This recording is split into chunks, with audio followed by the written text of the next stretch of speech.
Today we're talking luxury home decor. This is a brand that is doing many things right. They're getting their products featured on TV every single week, but like so many in this sector, they're struggling to grow and they need their paid media to work. This is going to be a great conversation. Let's get into it. Welcome to Grow with Evergreen, the podcast designed to help you grow your business by providing practical insights into all things paid media, creative and digital strategy. Every episode, we help home, garden, and lifestyle brands with their growth challenges by delving into their business, dissecting what they're doing, and defining a digital growth strategy they can take and deploy into their business. Let's get into it. Right, welcome back, beautiful people. I hope you're all doing well. Darren, how are you, sir? You good? Very good, yeah. You're all branded up today. No one could see you, but he's got the branded fleece I've on. even got green trousers on. He has got, green, the green top. Yeah, there you We're go. keeping it on brand today, baby. Right, so today we are joined by a business called Celina Digby. And what's really exciting about this brand is they have their products featured on the TV, on ITV, no less. Very interesting. Every single week. Yeah. Every week. And we're going to get into how that came to be, because I know there'll be lots of you listening thinking, how do you get your products featured on TV? Well, I'm sure our guest today, Martyn, will be able to tell us. This is a small business that they specialize in luxury home decor. And we've had a look at their website. It's all about the cushions. It is. Lots of very beautiful cushions. And we've read from their application and from speaking to them in the pre-chat chat that it's a not husband and wife. I was going to say husband and wife. I checked that. I fact-checked that before. Relationship. It's a long-term relationship. But we've got Martyn and Isa. They work together.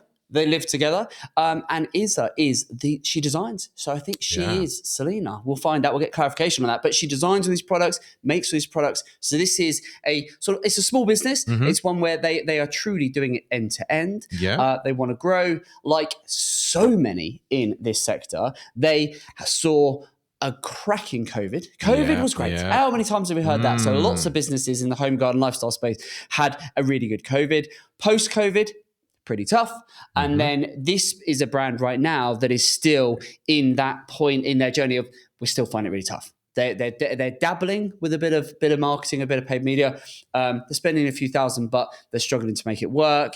And that's why they're on the pod. We're going to try and just dive into what they're doing, how they're doing it, and hopefully we can give them some tips to do it better. There you go. Very nice. So that's a little summary. Before we get into that, though, go on. Shall we tell the people about our new segment that we're going to be introducing? Look at that. Yeah, go on, go for it. Yeah, so what is it? Yeah, go for it. We have been introducing new things to the pod over the last couple of months. We've got to experiment, haven't we? We've got to test. Yeah, including the paid media mystery section, which is, of course, which you are loving. We get some really lovely messages saying, I'm loving this. And most of our guests are getting more right than I am, I'll be honest. Well, I mean, I do make them tough, but it's a section that I've been really enjoying doing, and a section that, as you say, our viewers have been enjoying. And we thought, well, why not give a bit more back? Yeah. And actually, we're really keen on involving the audience a bit more. Yeah, we do want to do that. So one of the things that we want to do is add another paid media thing to our another string to the bow of the pod. So rather than paid media mystery, we're also going to be doing a paid media problem. Yes, we are. And what we want, and this is something for all you listeners at home to be thinking about, is we want you to send in your paid media problems. Give us your sort of a short sentence or two, just a quick paid media problem that you can send in, and then we'll do one an episode. Yeah. And we might do more than one. We might do if one. We get an influx. If we get an absolute influx, might do a couple. But yeah, so you can email to hello@theevergreenagency.co.uk. Yeah. That'll come through to us. We will get that, and then we'll note them down, and then we'll bring them. Or you can send us a message on LinkedIn or Instagram, or basically send a carrier pigeon, however you want. Get in touch. Your preferred way, and then we'll note them down, and then we'll come armed on future episodes of the podcast with those paid media problems. And we just thought it's quite a nice thing, because we could say, so and so has asked this question, and we just thought that'd be quite a good way. And then to get it also means for those people who feel like they have a little problem, but not enough that they feel like they want to come on. Yep. It means that they can have those little problems solved as well. And also, we know, because we this came about because we were starting to get a few of these people going, you were talking about this, but actually, could you just clarify something, or could you just expand on this point? And we were starting to get that now. And so we actually thought, you know what, why don't we give people the opportunity to actually have their say, get in touch? we'll see how it goes. But I love it. I think the more engagement we can get and the more people we could have asking questions and stuff like that. And actually, I haven't even told you this. I'm making this a bit of a habit now. I keep telling you stuff that I haven't told you before we record. But what I think we could also do, just thinking about the questions, I had this thought the other night, is what we could also do is we could even have people like voice note us with their questions to actually feature that beyond the questions. So if you're that way, like if you prefer, I love a voice note. So do I. So if you do a voice note or you just want to send something and leave us a voice, get in touch. Then we can actually play it. I think that's great. And we can say, oh, here's, Susan who's asked this question, and we could play what she said. Well, so there's a top tip for people. If you want to jump to the front of the queue, send a voice note. Because we'll definitely play that. Yeah, 100%. I think that, because you could do it. It could be a LinkedIn. You could do a LinkedIn voice note thing. However, but I think some way of getting people to send in their comments or their questions. That's great. So I think that'd be good fun. So I think that's going to be really good, and hopefully people will start sending those in, and then we can start to answer them and see if we can help. Exciting. And so I think that'd be really good. Tell you what, beyond that, I always sort of like to give our viewers this as an update in terms of what we're doing and what we're seeing and feeling in the moment. And outside of this very recording right now, tell you what, the biggest thing I'm seeing right now, because today, at the time of recording, this is a Thursday. Normally we record our podcast on a Friday, but today's a Thursday. And we are, so today, Tea Break has gone out a few hours ago, which is my weekly newsletter. So if you haven't received that, if you're not on the mailing list, then make sure you subscribe. You can go on our website, evergreenagency.co.uk, click on the menu in the top right, and it says Tea Break Newsletter. You can click that, pop in your name, email, and then every single Thursday at 11 a.m. you'll get a newsletter update that is filled with goodies. It's got personal insights and a sort of update on what we're doing and what we're seeing and feeling and what's happening in Evergreen, as well as a roundup of all of our contents, all those paid media ideas. So you get in there, in your inbox, that week's Tea Talk, that week's podcast, this one, and then the most recent Uncut, which comes out every 2 weeks. So you get all the goodies as well as a sprinkling of insights that we don't share anywhere else other than in Tea Break. And today's one's just gone out, which is really good. I had so many people responding, going, "This is great! It's really good." I made it very, at the time of recording, we're not far off the new government changes coming out. No. So that was the topic. Very insightful. I think there's some real value in it. Yeah, hopefully. And so it was talking about reflecting the conversations that we're having with lots of prospects, because my goodness me, the amount of conversations I'm having with brands right now and their appetite for growth and just thinking they're going to grow their way through these problems, they're going to grow through these economic challenges is rife. But what is really interesting, I can sort of go one step further on the pod now, is we're talking to so many prospects right now. But what's really interesting is where those prospects are coming from. Huge amounts of referrals. Oh yeah, it's unbelievable. We are getting which is great. I mean, it's amazing, but we're getting so many referrals from our existing clients. But what's really funny is there's certain sectors and categories of products that we market where they're essentially introducing others that are in the space where geographically they don't compete. So there's lots of products that we market where they're not so much e-commerce, but they require a bricks and mortar showroom or setup. So they're not selling to the whole of the UK. They're selling to like their local area, and we've got a lot of clients that are like that. Hot tubs would be a good example of, that would be a good example. A very good example. But and so we started working with one hot tub retailer and brand, and now working with multiple, and slowly we're going to tick all areas of the country off, I would imagine, because if you're buying a hot tub, you're only going to buy a hot tub from, you're going to go and see it and sit in it and probably test it. So you're only buying it from your local showroom. You're not traveling 3 hours to buy a hot tub. And one of these days, I'm going to be at any point in this country and I'm going to desperately need a hot tub and I will be covered. Yeah, because I'll know someone wherever I am. We are working with numerous hot tub brands already, and that is one category where we're getting lots of referrals as well as several others. But it's just quite interesting. It's looking at, because I keep a record, obviously, have all our sort of systems that we use to track everything, and we're looking at that because I always sort of note down where the clients come from, where the prospects come from, and all of that, and just referral, which is amazing. But then what's funny is, identifying, like if we were to win every prospect we're talking to right now, there would be certain categories you'd go, my God, we are becoming the hot tub agency of choice. We are becoming this category and that. There's 2 or 3 other categories, which I'm not going to show. I can't give you everything, but there's certain categories where we're like, okay, we're just going to be doing nothing but a lot in this space and a lot in that space. But we like the variety, so thing. we can't. But as I say, and I've had to actually say, I'd love to, but I can't, because we will never have a competing client. That's important to say, because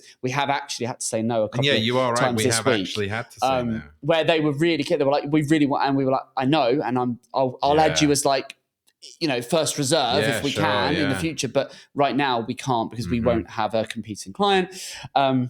Just interesting. I just think, there's been many a time running this business where, the referrals haven't been as forthcoming, because, and again, that's come down to the work was always good, but it came down to we weren't niched. And again, how many times it come back to, it's that thing, is that, what's that saying, is two's competition, three's a specialism.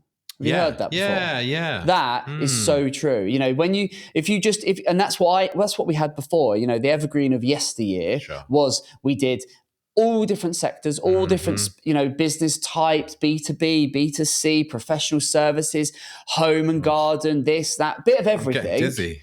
Yeah, a bit of everything. And the trouble with that is the irony of that, looking back, is because we were doing so varied that obviously it was very difficult to get cut through. But beyond that, what was really difficult was you wouldn't get referrals when it was like that. And I think, looking back at it, that a big part of that was the clients we were working with. They were happy, and we were doing a good job, and we were looking after them. But I think they were kind of like, well, we're not going to refer you, because we weren't saying that we specialize in their sector. Yeah. We were a bit of a, we were special in terms of what we did, but it was, who did we do it for? Sure. Everyone and anyone. Yeah. And I think there's a lesson there. It was a lesson there for me and for us. Because it's definitely a case of like, well, why would I intro you to this person when you might not necessarily want another person like that? Exactly that. You might want to go with a bit of these people or a bit of these people. I think that is the nub of what it was about. Is that was part of the problem, is because we weren't niched, and it was a case of, well, why would I refer you? Because you're great, but it's a bit of a jack of all trades. You're doing a bit of everything for everyone. So it comes back to that niche. Famous to a few. Oh yes. Just interesting. But that's good. It's a good problem to have, and we're having many conversations, which is great. And talking about someone who is famous to a few. Yeah. Celina Digby, because they're on that TV show. He segues back. Even when I go off on a full-blown tangent, he brings it back every time. Yes, well, they are. They're on ITV, no less. So come on then, give us a sort of a top-down. Martyn and Isa, what's their business? Come on. So, yes. So we always ask our guests to send us a couple of things in, just so that we have a good top-down of their business. So you want to know their monthly revenue? Go on then. It's 10K. 10K a month. Yeah. And you know, 10K a month. How many people are making that 10K? Go on. Just the two of them. There you go. It's just the two. This is a kitchen table type business, isn't it? Yeah. So they send in a couple of marketing challenges. We always ask for 3, and they've sent them in. They're pretty succinct, I would say. First one, increase sales to previous levels. So we're talking about that COVID. That's what we were talking about before. Yeah. Second marketing challenge, maintain sales and build further. Yeah. That's sort of like a first 0.5. Yeah, 1.5. 1.5. Yeah. And then marketing challenge number 3, build the brand. Yes. Which I think is sort of like, I mean, they're all when's kind that of ever going to be not a challenge? Building the brand is something you do consistently. Yeah. Do you know what my problem with these challenges? Not very specific. They're not. Quite generic. They are. So might need to pick them up on that. It's very, how do you know I always think when it comes to challenges, how do you know increase sales? How do I know if I've done that or not? If it's not specific enough, it's not tangible enough. Make brand bigger. Yeah. Okay. Interesting. Yeah. No. Carry on. Sorry. Go for it. So in terms of the marketing platforms that they're currently using, it's all about search, because they're using Google Ads and Bing Ads. No Meta at the moment. Yep. Which always brings a tear to my eye, because it's not as creative without Meta. Yep. And currently their marketing spend, they're using around, it's varying between 1,000 and 3,000 per month. Okay. So only between like £30 and £100 a day. Yeah. So pennies in the grand scheme of things. Yeah. Yep. In terms of where they want their business to be in a year, which is another question we ask, they want it to be back to 2022, 2023 levels. Okay, so post-COVID. Post-COVID. So it's not quite the dizzying heights of COVID that they once had. And then what do they want their business to look like when it's finished? They want a bad day to be £1,000 in sales. See, I think that's so telling, because if a bad day is, I mean, it'd be interesting. We did sort of start to talk about this in the pre-chat chat, but I think this is a business, and there'll be lots of people listening to this because we have a real mix of businesses on the pod. We have some that are doing hundreds of thousands into millions of turnover, and then we have others that are more startups, small businesses, dipping their toe, doing a first 2, 3, 400K, and I think Celina Digby is obviously one of those businesses doing on that run rate. It's going to be somewhere. I think it's somewhere over the year, because there's seasonality in this. This is their 100,000 to 200,000 business. But I think, and we'll get Martyn to clarify, but I think this is a business that it's run by Martyn and Isa, and I don't think they want to go much bigger than the two of them. So I don't think this is a business, and we will need to clarify this because this will fundamentally steer what we're going to say and the advice we're going to give them. And I think there are lots of businesses. We had a couple on the pod recently where it's a small business, 2, 3, 4, 5 man operation, and they're like, and that's fine. We just want to make that profitable so that we can pay ourselves, so that we can make this a good living, and we can love what we do, and we can pay the bills, and we can just enjoy it. Not everyone wants to just grow and build a monster, or even a smallish monster. I don't want to build a massive business. I want to build a smallish monster, not a big monster.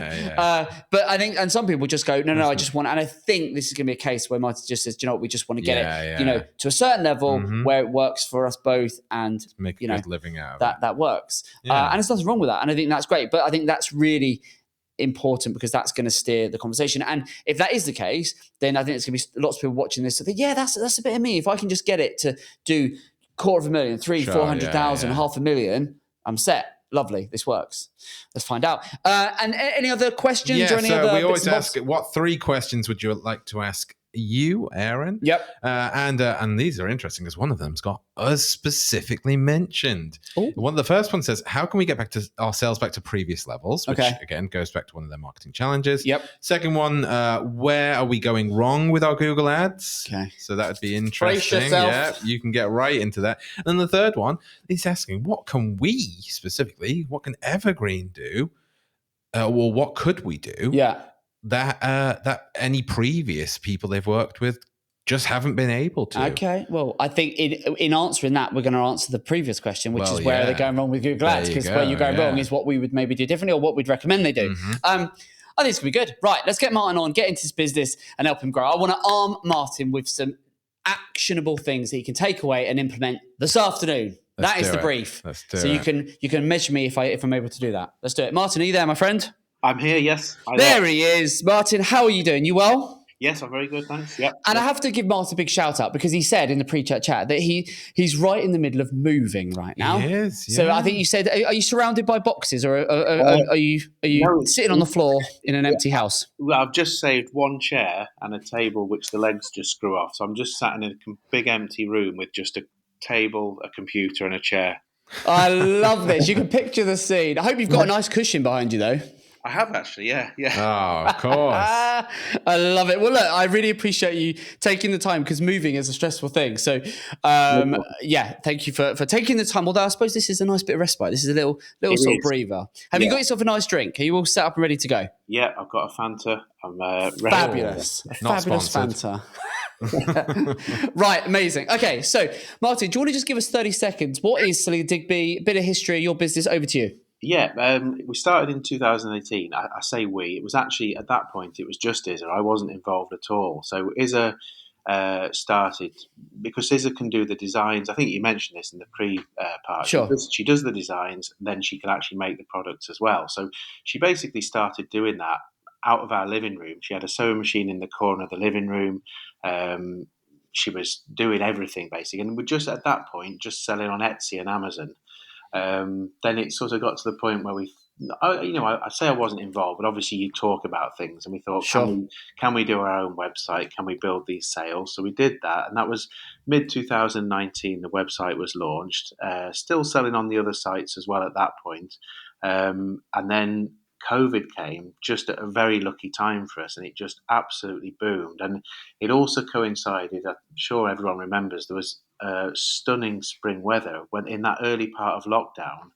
Everyone was at home, but also anyone who was lucky enough to have gardens. It was the garden cushions.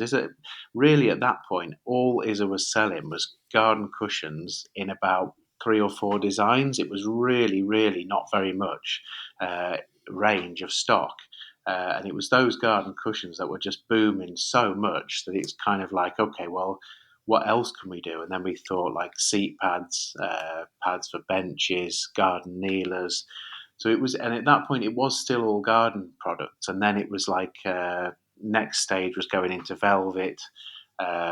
We tried with some children's products. We do wallpaper. So it's just over the past kind of 5 years, really, it's just grown and grown into a much, much bigger product range, many more designs. Because Isa's constantly, in the evening, she sits there, even if we're watching stuff, she's doodling away or she's doing something on the iPad. So she's always working on it. If we ever go away, she's there in it. Once she's relaxed, that's when it starts flowing. That's when she starts designing. Then there's loads of work after that to get it to an actual finished design worth printing. But and then I became involved maybe 3 or 4 years ago because at that point I actually had a full-time job. But then I kind of thought I don't want to be doing this anymore. Got out of the kind of full-time work, still doing my self-employed stuff, but it just kind of developed into this. Okay, I just without really choosing to, I found myself getting more and more involved, and then next thing I knew, I was kind of packing boxes, printing the postage labels, helping with the website, and now it is literally just the two of us, and we've got a web developer. Okay. But yes, the sales were booming in COVID, and then they stayed good, and then it's only the last 2 years, it's become much more of a struggle. We're kind of spending the same amount of money out, but the income is going down. So we've been through a couple of Google Ads companies that kind of talk the talk at first, and then they don't seem to be actually doing very much. You sort of get an initial, okay, it's this, they've done something, sales are okay, and then there doesn't seem to be any. It doesn't go anywhere, and if anything, it then starts dropping, and they don't really come up with any reason why. And it's the last one we were with for about 2 years, so it wasn't like a quick thing. It was like we gave them time, and things were just going worse and worse, really. So hopefully that gives you a bit of an idea. No, it does. And I think what you've just said is going to be so relatable to so many people watching this that are in this space. You know, this is a niche podcast for home garden lifestyle brands. That there's going to be a lot of people that are going to be able to relate to that COVID was good. Post-COVID's been pretty tough. And, you know, their ads worked and now they're not working and they're struggling to work. And I think there's a few points there that you said that are very, very interesting. A couple of points just to pick up on that. So you mentioned Etsy and Amazon. Are you still on those platforms? We are, yeah. Well, sorry, not Amazon. Amazon, we had a real problem with Amazon. They take so much money off you, and they screw you on everything, returns. Just that it was unbearable trying to sell with them. We just couldn't make any money, even though we were selling a lot of volume. Just the way that they operate is just really, we don't like it. But we sell now on Etsy and not on the high street. So we're still on those two sites, and we've got a little bit of an outlet on eBay, but that's, to be honest, that really just doesn't do anything. Okay. Well, I've got some ideas, and I want to build into this. But Darren has just given me the eyes from afar. He's given me a look, which says it's a look that says you've forgotten something again. Which I constantly do. I just go straight into it, and then he has to pull me back. What's it time for? It's time for a paid media mystery airing. Let's do it.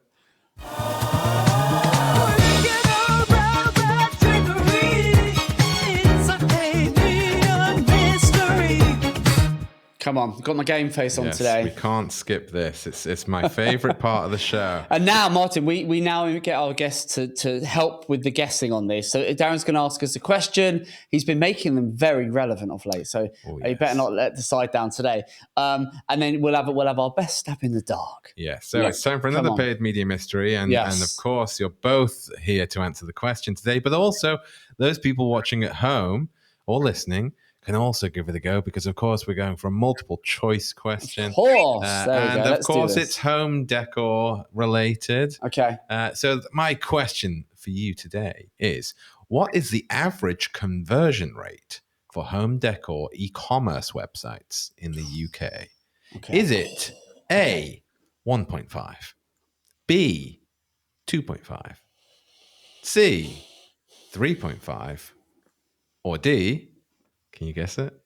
4.5. Well, it's definitely not D. Let's wait. No, it's the. Okay, read the question to me again. What is the average conversion rate for home decor e-commerce websites in the UK? 1.5, 2.5, 3.5, or 4.5? Yeah. I'd be pretty confident it's one of the middle two, 2.5 or 3.5. Okay. What's your final answer? 2.5, B. Okay. And Aaron? It's a conversion rate. Sorry, did you say the question again? I know. What is the average Yeah. conversion rate Yeah. for home decor Yeah. e-commerce websites in the UK? Okay, I was wondering if it was like if it was Google specific. The average conversion rate is lower. It's 1.5. Okay. I'm going to go 1.5. So the correct answer Yeah. is B, 2.5. Okay, Martyn is the winner. So Amazing. Martyn Well knows done, his Martyn. stuff. There you go. Oh, okay. I didn't think it'd be as high as that. Yeah, The there you average, I go. thought it'd be lower. Okay, interesting. So yeah. Well done, Martyn. There you go. 10 points. Clearly you're in the right industry. You know your stuff. Yeah, well, quite exactly. I don't know what that says about me. But yeah, okay. Okay. I knew it, but there's no way it was going to It's be. not great, is it? We need to get it higher than that. Well, it is interesting just how low that is. Yeah. I mean, but for me, I mean, it's interesting to say whether it's 1.5, 2.5. I always think of it, and I don't know why I've always thought of it like this. Is whether it's 2, 3, 4, 5%, whatever it is, that still means that the other 97, 98, people, 98, views that make up that 2, 3%. Sure. And I always liken it to, and the amount of times I've explained all this, and I've said, if you had a physical store, that means if you had 100 people walking through the doors, only 2.5 or 2.5, 2, 3, 4 people are going to buy. Yeah. So that's 96, 97 people that are going to come in, have a look around. Oh yeah, this is leave. And so for me, I always think of it that because that way just really makes it very visual. You can really understand that. Absolutely. But also that then highlights for me the importance of retargeting. Yes. Which is why I talk about all the time, because I go, those 96, 97 other people that haven't bought from you, haven't engaged, haven't done what you wanted them to do commercially, if you don't retarget them, however you do that, there's a million one ways to do it. But if you don't retarget them, you've lost them. They're gone. Yeah. And actually, if you do retarget them, you can then capture another 3, 4, 5, 6, 8, 10 of them over the coming days, weeks, months that will then convert. It's interesting because I always have a couple of goes at coming up with these questions. Yeah. And one of my other options for this question was about the right type of sort of campaign. Okay. And which is the most effective. Yeah. And the answer to that was retargeting. Yeah. Okay, fine. So, okay. Don't try and make me feel better. I've got it wrong. It's fine. It's fine. Martyn's got it right there. At least one of us got it right. Right, amazing. Okay, so Martyn, we're doing Etsy, Amazon, not on the high street. So these are good. They're obviously going to take a slice of the pie. So Google Ads, that's sort of one of our areas of expertise. You said you're doing it, and I want to skip forward because your questions, your challenges are all to do with sales and stuff like that. So at the moment, if we always think business first, marketing second. So at the moment, we're doing turnover, 100, 150K in that sort of ballpark? About 150, yeah. Right, grand. 2024, yeah. And what I said before we brought you in is this is a business that you and Isa run, and you don't want to build this to be, like a £1 million business. You just want to get it up to what sort of level? Because of our age as well. I mean, we're not old, but I'm approaching 50. Isa is 50. So, we're not at that point where we're 25. We want to conquer the world. If we can get that up to 30K a month, that would be amazing. From that 10K to 30K, that would be okay. Yeah. Okay. Yeah. That's. Do you know what? I like that. It doesn't.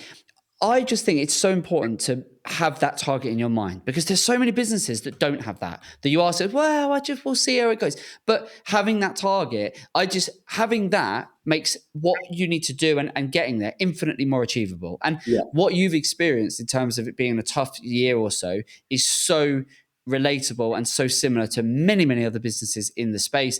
And, Google, having put up their prices 15-20%, the price of Google, the cost per click goes up every year because Google has a monopoly and it is an online auction. And the more, that businesses struggle, they double down, it drives the price up, which means you've got to pretty much spend 15-20% more year over year on Google Ads just to stand still. Yeah.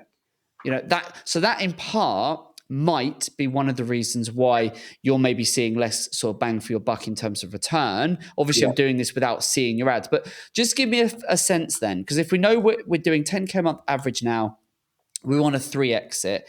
In what time frame do we want to do that? Like, is this a kind of a 12-month plan, a 3-year plan, a 5-year plan? 3 months. I love that. I'm only joking. What are we sort of thinking? Yeah, 3 years. 3 years. Yeah. So look, this is good. Do you know what? I'm loving this. So a 3-year plan, we want to sort of 3x the business. That feels very achievable. Very achievable.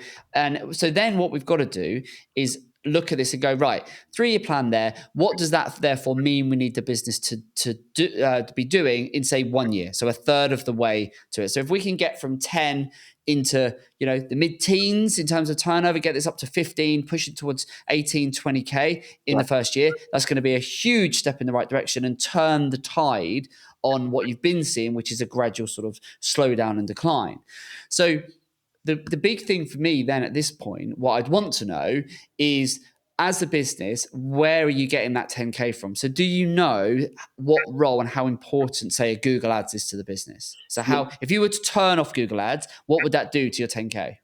I believe we're about 60% reliant on Google Ads. We do okay. We do quite well out of return because we've got really good reviews and we've got a lot of customers who come back again and again. We can see Love that. it. So we have that, and we on search we're okay, but we're not brilliant. But we do get some sales off like people searching organic search. But I think it's about 60% reliant, maybe even a little bit more. So Okay.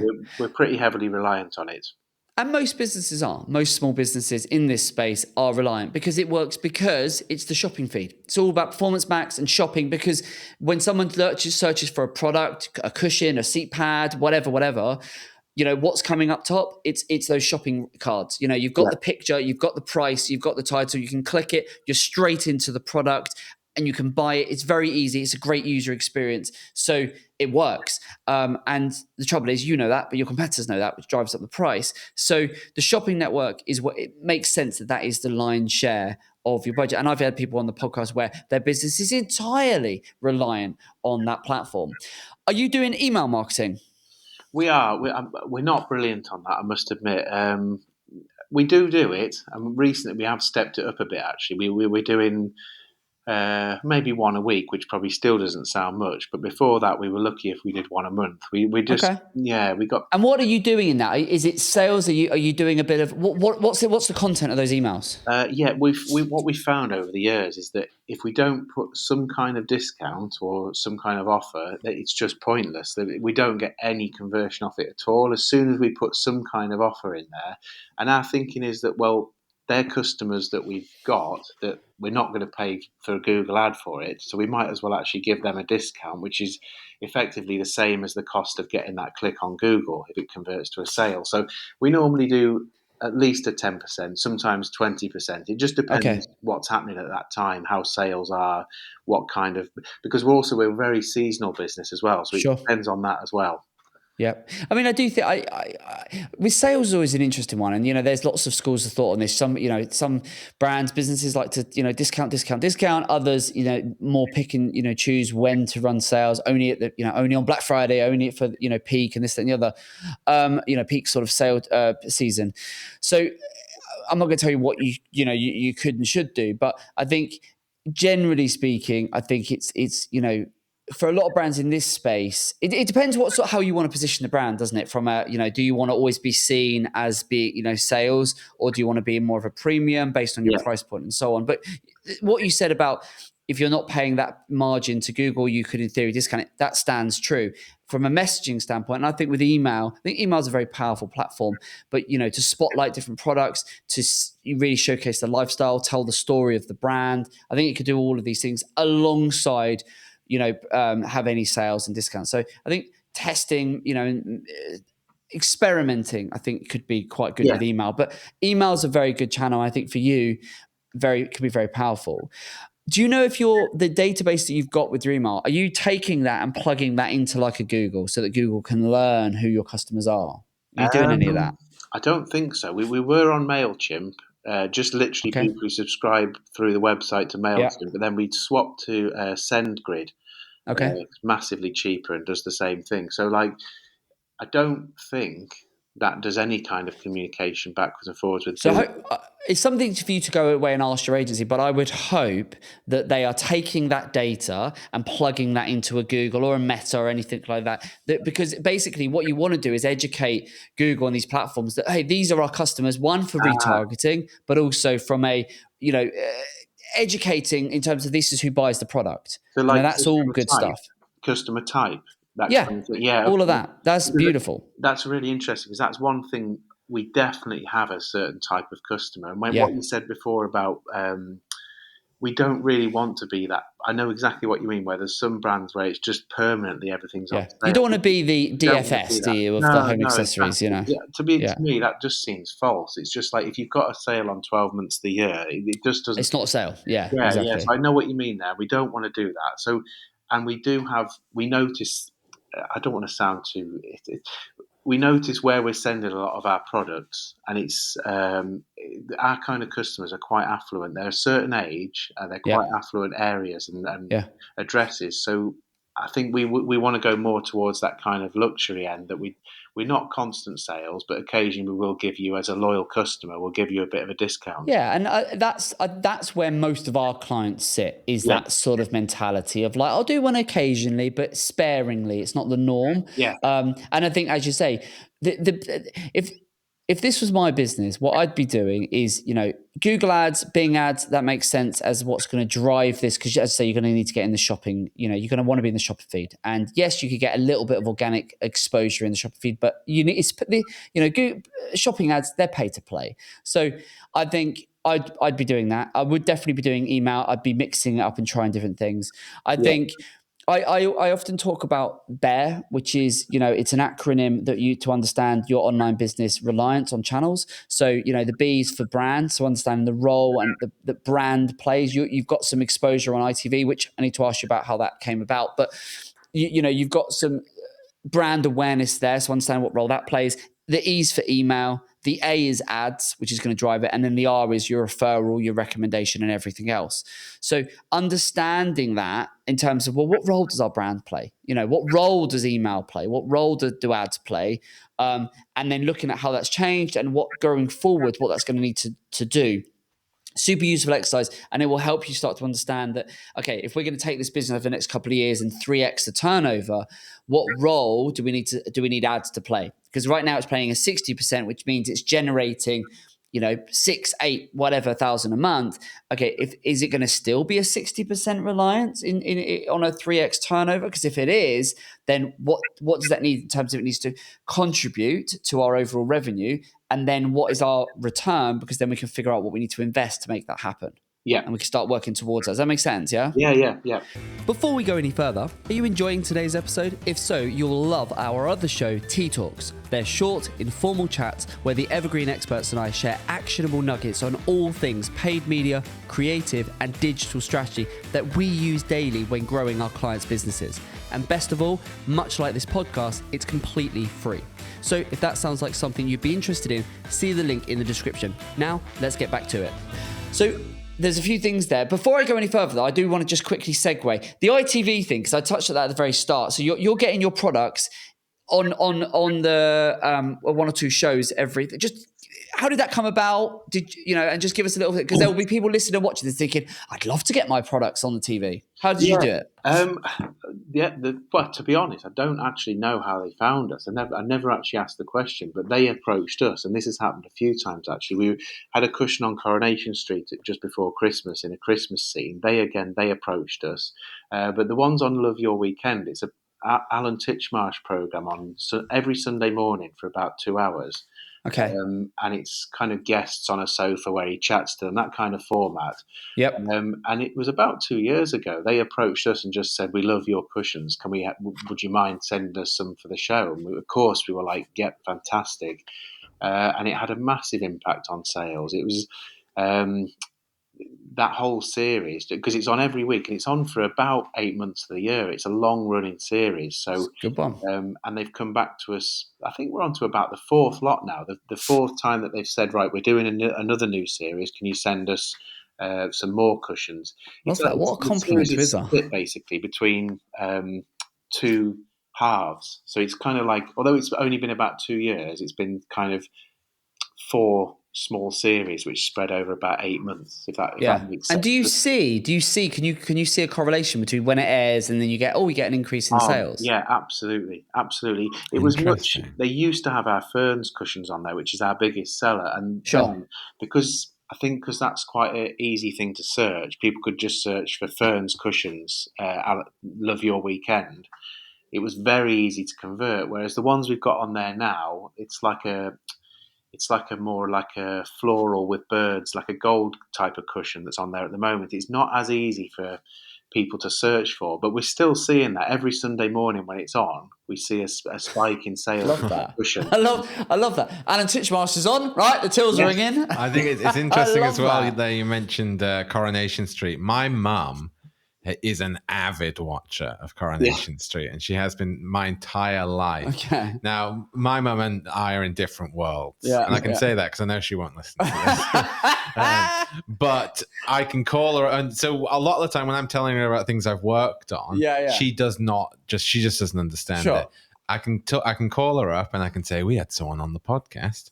They had cushions on Coronation Street, and she'll lap that up. There you go. Yeah. You've made Darren's day, man. There you go. I love that. It was Gail. It was Gail who was making her house more Christmassy. It was on about a week before. I bet she'll know that scene. There you I'll go. tell her, and she'll be like, "Oh, yeah, that was on Monday, the 27th of February." Yeah, I love it. Amazing. Finally, it's taken all of these years of you do what you do. My mum will finally your mum is now going to. She'll finally recognise my achievements. I'll finally live up to her expectations. I love it.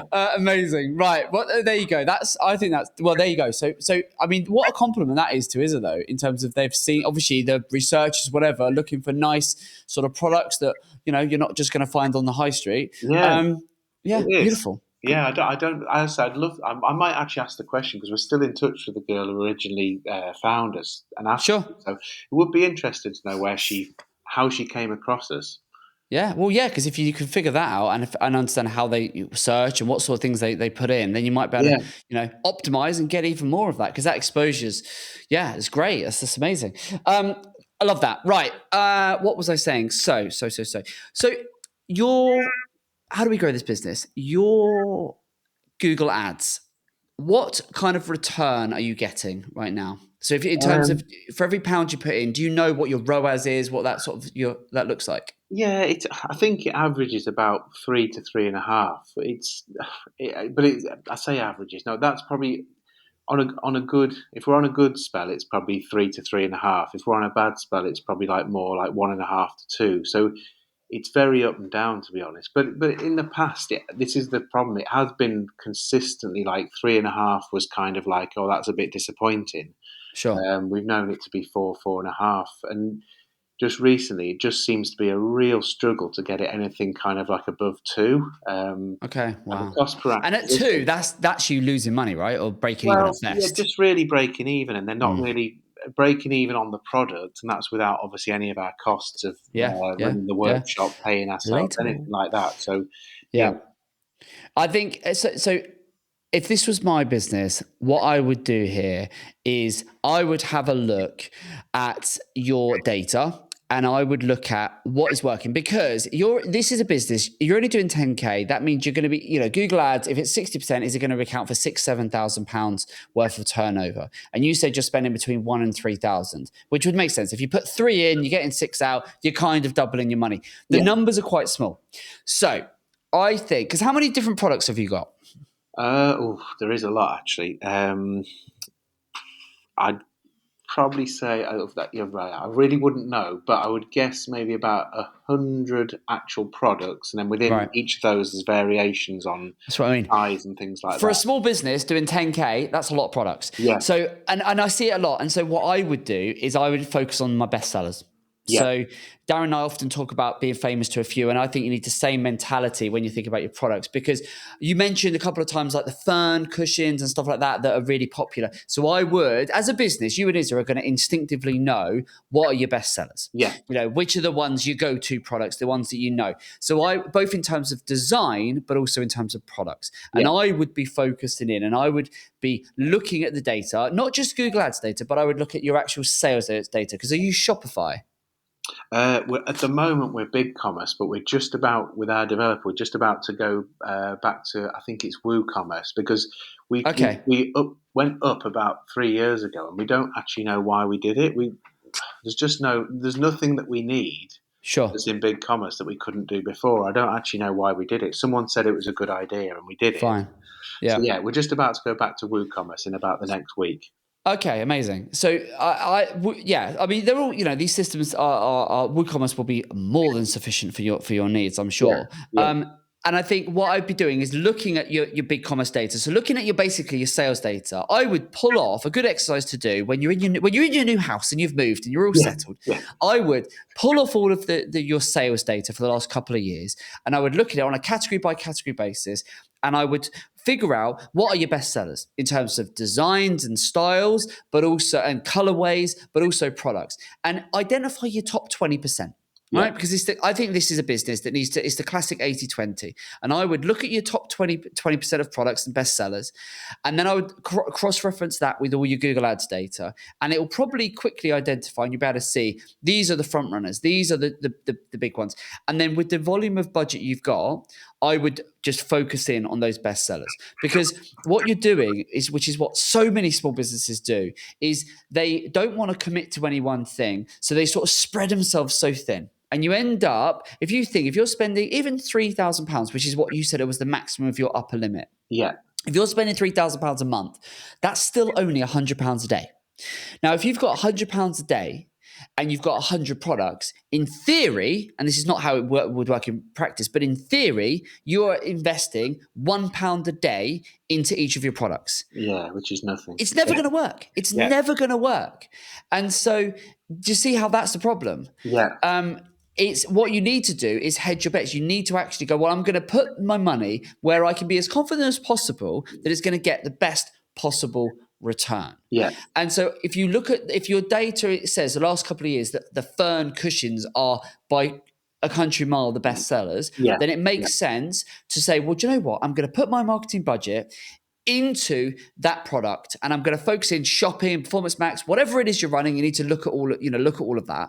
Yeah. But focusing on that, work out what the return needs to be. Because if you can say, well, look, if we can get that up to a 4 or a 5 times return by going into the ad account, whether it's you or your agency, but going in, then layering in the audiences, the demographics, the targeting, the optimization, like all of the mechanics and the specifics, you layer all of that stuff in. But before that, you've focused in on the product. So let's focus in on the products. Let's then layer in all of the targeting. If we can then get that to a 4, 5, 6, or higher return, you get that working. And then what you do is you then go, right, what's the next best set of products? And then you rip and repeat the process and you start again. Yeah. Yeah, I think. Does that make sense? Yeah, no, I think that sounds brilliant actually, because we have got exactly what you said. I would know straight away. We've got products which are really consistently good sellers, and then there's others which hardly ever sell. And I agree. Why are we even bothering to put? Because everyone does, Martin. Everyone puts, because everyone's sort of fearful of, well, if I don't include that product, well, then I definitely won't sell it. And that's true. But the problem is the way Google Ads works, the way, Performance Max and shopping, the data within those platforms is going to be focusing on the key bestsellers anyway, because the way the algorithm works is conversion hungry, assuming you've got conversion-based campaigns. So it's going to go after what sells anyway. But what you'll see, and your data will show you this, depending on whether it's shopping or Performance Max, but you could you could run some scripts if you really wanted to get technical, but you could see in the data by doing a little bit of mining that most of your budget will probably be attributed to some of the key lines, but there'll be some of the budget which will be spent and it just never getting a return. And so I'd rather go, well, stop doing that. I'm going to take this budget and I'm going to put it over here. And I'll give you an example of this. One of our clients, I've mentioned this once or twice in the pod recently because it's just such an incredible example of how this can happen on a bigger scale. We had a client, we just started working with another client, 150K on ad spend in 2024. We looked at their data. I said exactly this conversation but on obviously bigger numbers. And we looked at their data and 1/3 of their spend was essentially break even. So about 50K. So 100K had generated them, I can't remember what it was, like a 7, 8, 9 times return. It was like fantastic. It really worked for their business. So they put 100K of their investment had gone in when we sliced and diced the data and it delivered, let's say a 7, 8 times return. So amazing. 100 grand in, 7, 800 grand out. Amazing. The other 50,000, the way it had been spent, because it wasn't on their bestsellers, it wasn't on lines that converted particularly well. They made a sale here and a sale there. When you averaged it out, it had basically broke even. So I said to them that for going forward, this first 6 months of their campaign, I said, we don't need any more budget. We don't need any more ad spend because what we're going to do is we're going to pick up that 50K and that was being spent on these products that just didn't convert. And we're going to take that 50K and we're going to deploy that into or on top of the 100K that you spent last year on the products that really worked. So in theory, we've just gained an extra 50K without them having to spend any more on their ads. And I think on a smaller scale, there's potential, you'd have to let the data do the talking, but there's potential that it could do the same for you. Because if you looked at it and said, well, over the last year, we've spent, I don't know, there might be a few £100 or a few £1,000 that you go, well, actually, we can get a better return if we put it into the core products, the best 10, 15 products that we sell. Yeah. I think that combined with what you were saying before about retargeting, because we're certainly not doing anything through Meta on that. Yeah, well, that brings us on. And I think that the recipe for success for this to 3x the revenue, which I think is very achievable if you focus on your key lines and you leverage and you build on what you're already doing, because the product is beautiful. And I'm going to give everyone the link to check out the brand at the end of the pod, because there is some beautiful stuff on here.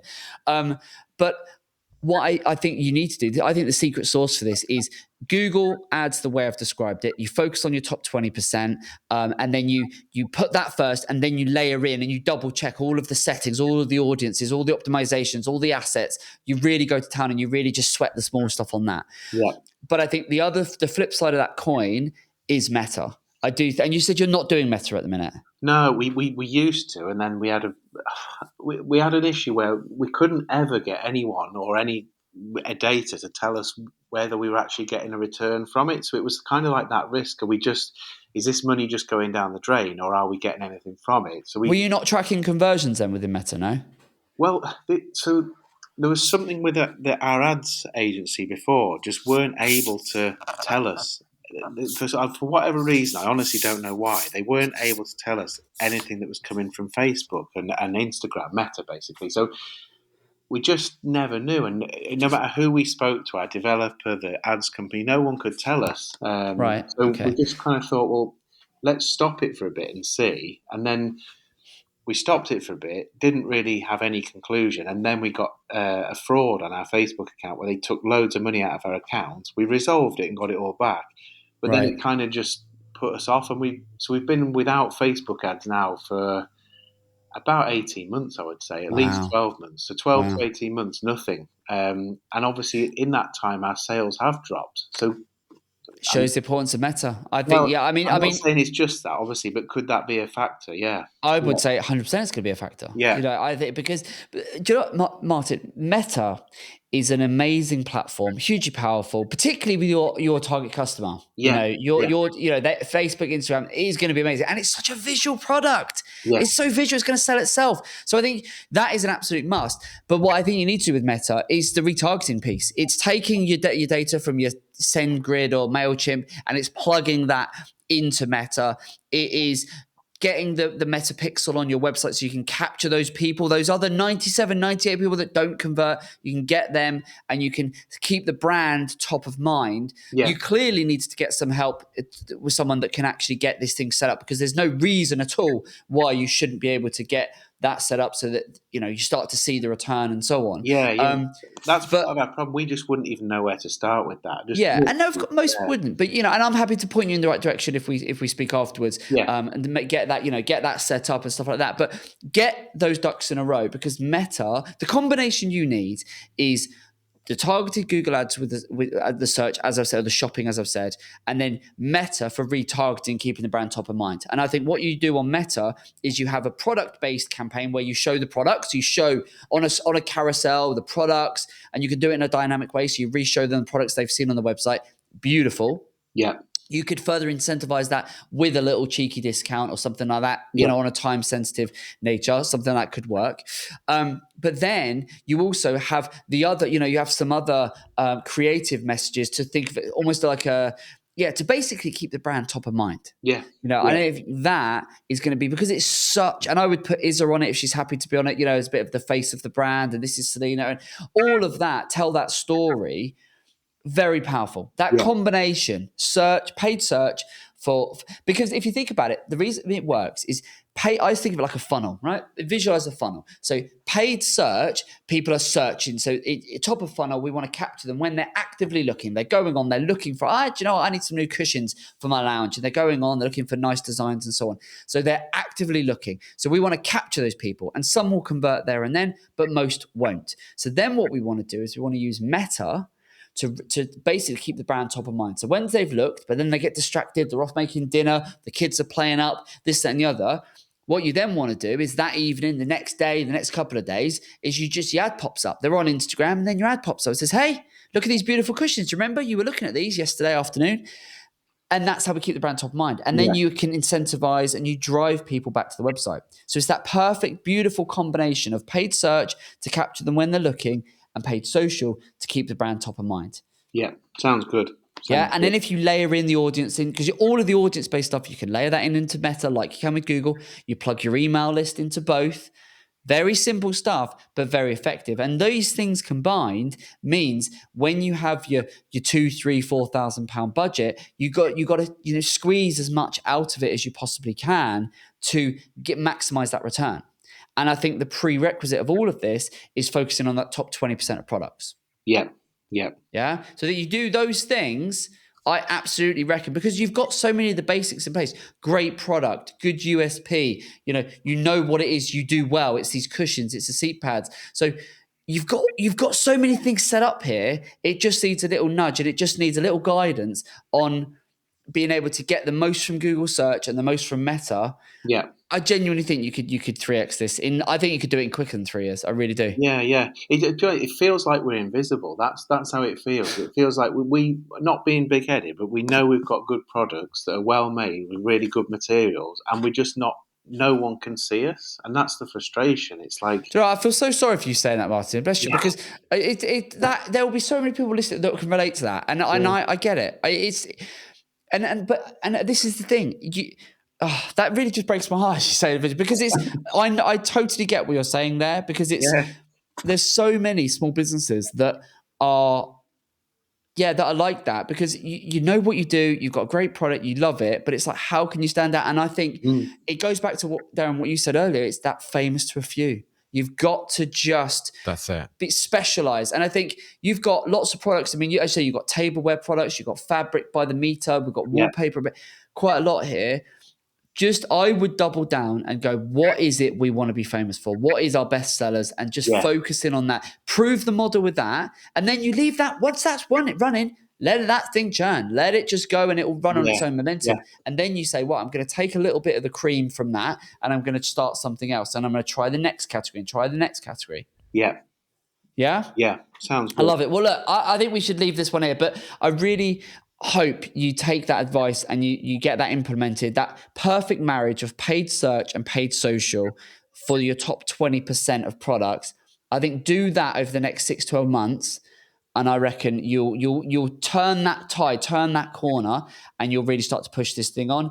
And then how far you want to take it beyond that, the world's your oyster. Yeah, no, that's really, really helpful. I think that's great. It sounds a great plan, and I agree I love with it because you've got. I'm just looking. You got 1,300 plus reviews.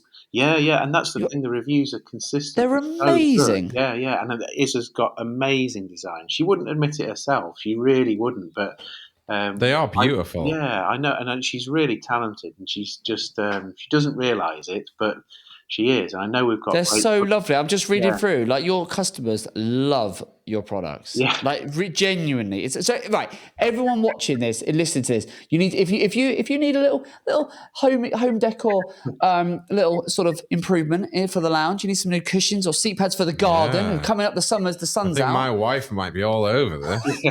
Right. If you need a bit of that, then you need to check out celinadigby.co.uk. There's some really genuinely beautiful stuff here. And you've heard from Martyn, and he's a lovely chap. And Isa is clearly an absolute talent at what she does. She is. Some beautiful stuff. And hey, if it's good enough for Alan Titchmarsh, it's good enough for you. Yeah. So check it out, because I think it's lovely stuff, man. I really do. No, thank you. And if you look at the people who've had their bums on those cushions on his programme, there's been royalty. There's been 2 lots of royalty. There's all sorts of actors. I saw, there was...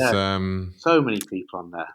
I love it. Well, there you go. So look, check out celinadigby.co.uk. Martyn, hopefully take that advice, implement it, and the very best of luck with this business, my friend. And make sure you say hi to Isa for us.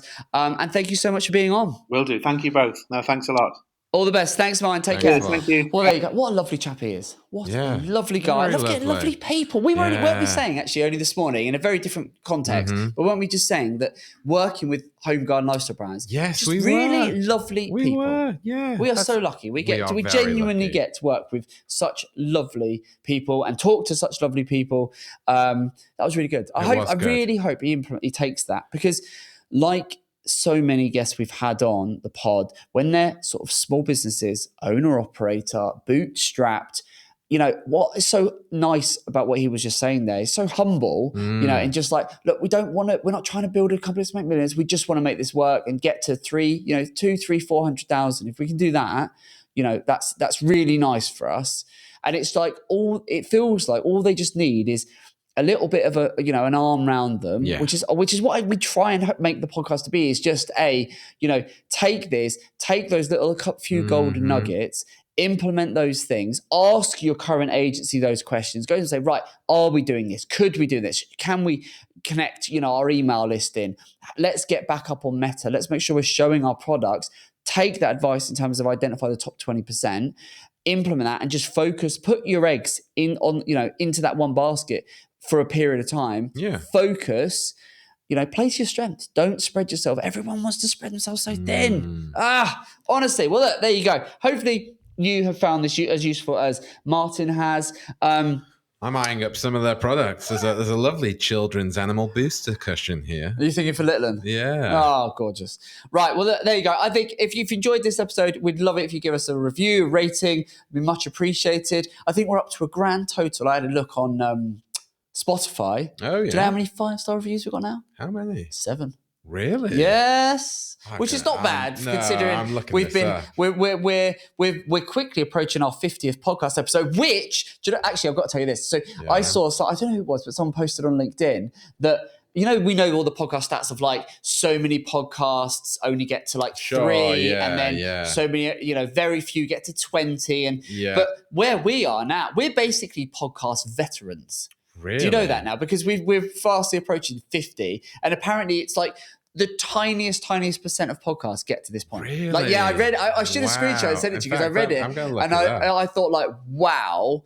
But yeah, like a tiny percentage of pods get to where we are now, and we're just getting started. We're still figuring it out. They say it's like 8%. What I read was like, it was like a tiny, and I was like, wow. So we're basically veterans, man. Although actually, because it says here that 90% don't get past 3. That's what I mean. And then it's like it's the percentage of the percentage of the percentage. So if you actually work it out of all of those that start because I think it's 8% of the people who get past the previous marker. Because 90% don't get to 3. Yeah. Then 50% of those don't get to 8. And then 8% of those don't get to 50. There you go. Then it's 4 to 100. And then it's honestly 2 to 200. If you work that out, it's like a crazy stat. And I was like, wow, because everyone's like, oh, we'll start a pod, and it's like, okay, like see if you can get to 50 episodes. Like we're almost there now. But yeah, we've got a grand total of 7, which I was quite pleased about. So I thought that's not bad. I'm just 7 lovely people have given us a 5-star. So if you want to be the 8th or the 9th or the 10th, we'd love you forever. But yeah, so do check out that. YouTube, we're all over YouTube. We've got lots of stuff. And I have to actually give, as the last thing before we shoot off, I have to give Darren and Archie a shout out, because what they are doing, and I'm loving this, because we're marketers. So we're creating lots of content. We're having a lot of fun doing it. But what we are doing is we are learning so much. And that is the biggest thing that in everything we're doing is we're learning from this. Every episode like that, we go, this worked, this didn't. We like this, we can improve that. And with our YouTube and all the content we're putting out, we're looking at the analytics and all of the data for it. And we are learning so much from what even the modest numbers. We get couple hundred views on most of our content, so we're not exactly sitting there going, oh my God, we're getting thousands. We're not. We're getting modest numbers, but even within that, we're able to see so much data. So these guys, and a big shout out to them, have been doing some really cool things in terms of changing some of the thumbnails, and the eagle-eyed among you will notice. So changing some of the thumbnails, changing some of the titles. We're even changing some of the formats of what we're doing and how we're doing it. Hence what we said here. Adding chapters in, into the descriptions. We are, even what we've done here, wanting to bring in the new segments like paid media problems. These are looking all to innovate. They're all little things that we're doing. And I like to sort of share with you what we're doing and what we're learning. And even after a year of doing this, been over a year now of doing all of the stuff we're doing with Uncut and Tea Talks and the pods and this, that, and the other. All of these things are all just having the little tweaks, aren't they? Just little refinements. Yeah. That's interesting, and this is interesting. And actually, if we do this or if we try that, in fact, it's funny you should say that, because Archie, the proactive lad he is, came to me this morning and said he'd been thinking on his drive in, and he's come up with another idea that we're going to try. See, I love this. Right, we're going to leave this episode here so Darren can tell me what that idea is. You are going to have to ponder and wonder, what is it? And maybe on another episode we'll tell you, but not for now. So make sure you subscribe, like, comment, do all that lovely stuff. And Darren and I will see you on the next one. All the best. Take care. Hello, beautiful people. I hope you enjoyed today's Grow with Evergreen podcast. I want to ask you if you would like to be my next guest. We're looking for more home, garden and lifestyle brands to join us. So if you're using paid media such as Google Ads and Meta Ads, if you're willing to be honest and open, and if you're wanting to grow online, then I think you'll find our podcast incredibly helpful for your business. You can apply directly via our website. Simply click on the navigation in the top right-hand side of the website and select podcast. Fill in the application and one of my team will get back to you. Best of all, it's completely free to join us on the Grow with Evergreen podcast. I look forward to helping you grow your business very soon.